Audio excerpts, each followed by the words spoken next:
Hello. Hello. And welcome to Instant Finish on the very last day of the year. We have been listening to the special Fourth Doctor adventure, The Curse of Time.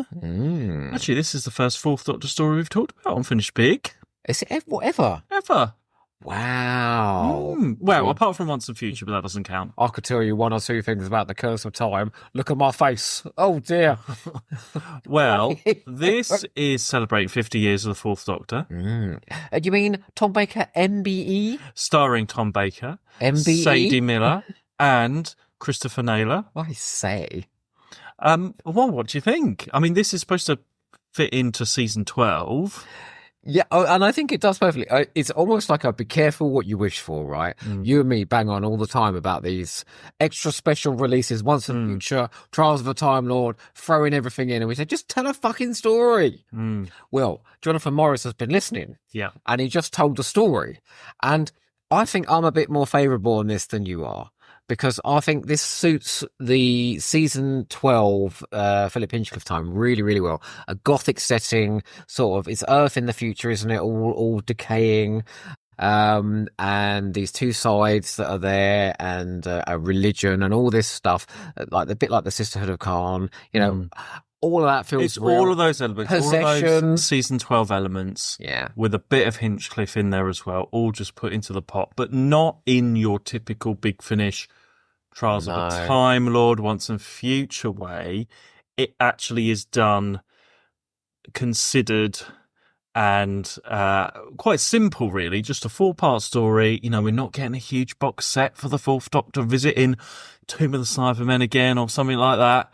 You know, we're just getting a 4-part that fits into season 12 that celebrates and references, but not like too much. Well, it references the Ark in Space a lot, because this is a direct sequel of the Ark in Space and Revenge of the Cybermen, because it's Earth in the future, long after the solar flares, you know, and Earth has returned, life has returned to the Earth, and we're sort of catching up with the civilizations that are existing there now. A bit medieval, isn't it? Sort of, but like the oldie times.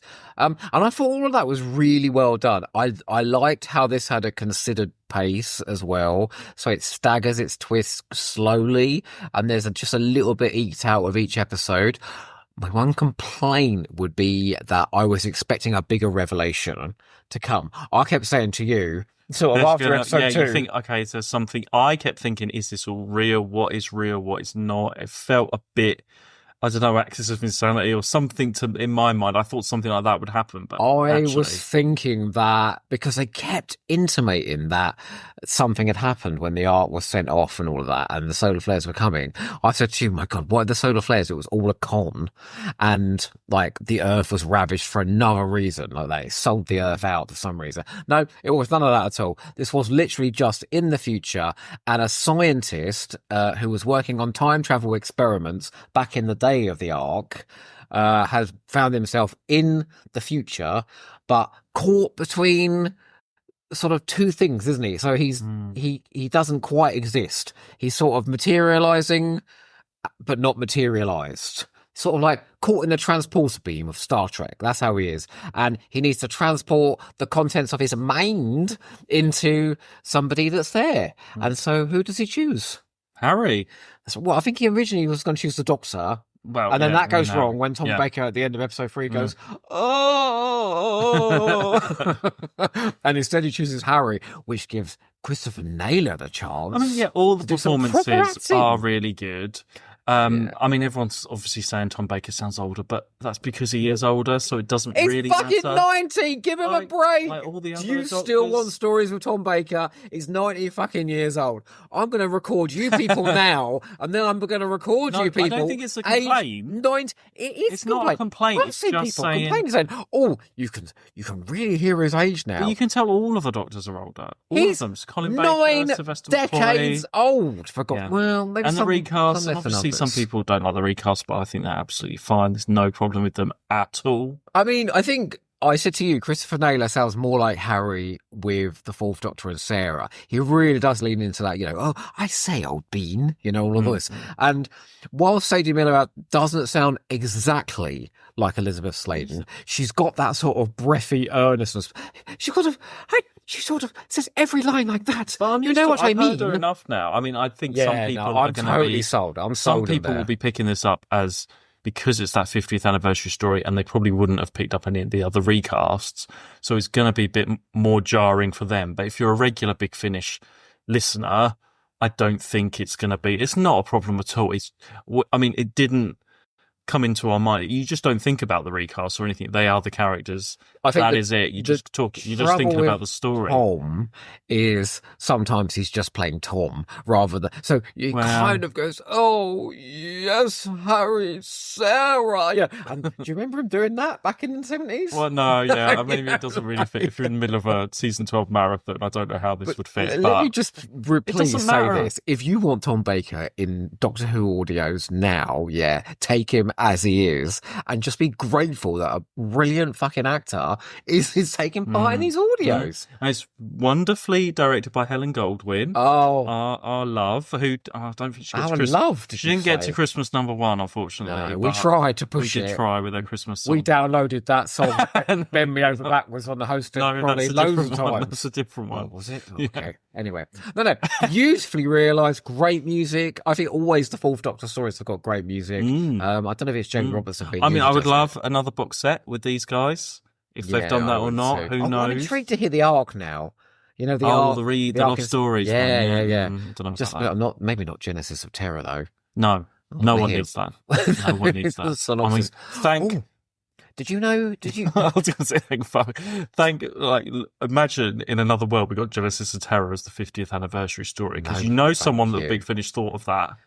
Someone thought of doing that for the 40 years. Jason Ellery saw sense and went, no, we can't do that. That came across as somebody's desk and it was like, no.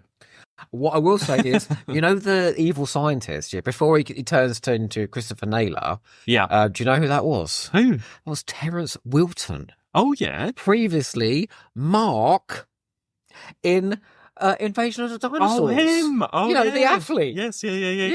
Wow. And he looked lovely in a pair of jeans and that. They're very tight jeans he wore in Invasion of the Dinosaurs. Anyway, he did the voice sort of like a bit like Leslie Phillips. He was kind of talking like that, wasn't he? It was really good. And then when Christopher Naylor took over and he was possessed, again, possession, very Hinchcliffe, he took on that same sort of voice so well. It actually showed me that maybe poor old Christopher Naylor's been wasted a little bit.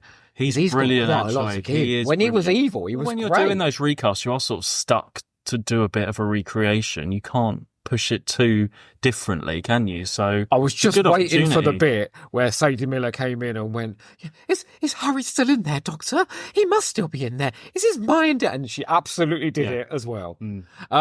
You've also got a Mother Superior character in there, played very similar to Maren in The Brain of Morbius. I mean, did you look it up thinking it would be her? I did actually wonder. I think she's still alive, She's on DVD. It wasn't her, though. No, it was quite old. She's still going around because she was made up old in Brain of Morbius, so she wasn't that old.